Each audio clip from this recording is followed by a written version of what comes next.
పొడి చట్నీ చేసుకుందామండి. పొడి చట్నీకి కావాల్సిన పదార్థాలు: శనగపప్పు, మినపప్పు,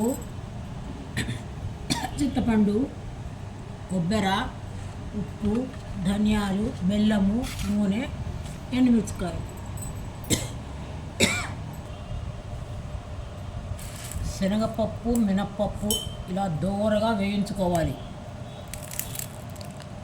దీంట్లోనే ఈ ధనియాలు కూడా వేయించినాను. ఇది ఎండుమిర్చి దీనికి తగినన్ని. 1 గ్లాస్ మినప్పప్పుకు 1 గ్లాస్ శనగపప్పు. దానికి మనం తినగలిగినంత కారం వేయించుకొని నూనె వేసి వేయించి పెట్టుకోవాలి. మిరపకాయలు, కొబ్బరి,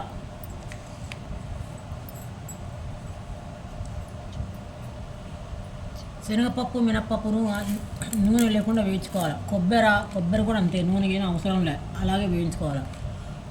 చింతపండుకి మాత్రము కొద్దిగా నూనె వేసి వేయించుకోవాలి. చింతపండు అయినా కానీ మనం తినగలిగినంత పులుపు వేసుకోవాలి. ఎంత దానికి కరెక్ట్ కొలత అంటూ ఏమి ఉండదు. కొంచెం ఎక్కువ తినే వాళ్ళు ఎక్కువ వేసుకుని, తక్కువ తినే వాళ్ళు తక్కువ వేసుకోవచ్చు అంతే.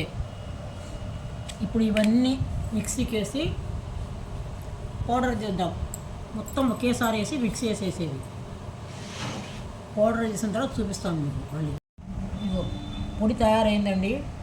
దాంట్లోకి ఇంగువ తిరగవాత అంతే, రెడీ.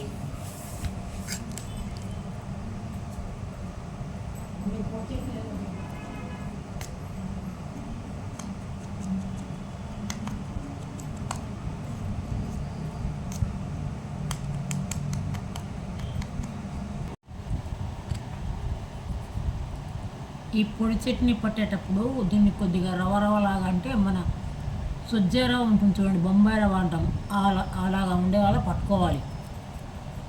అది లేకపోతే చాలా మెత్తగా పట్టినామనుకోండి నోట్లో కచ్చకపోతుంది తప్ప దేంట్లో టేస్ట్ అనిపించదు.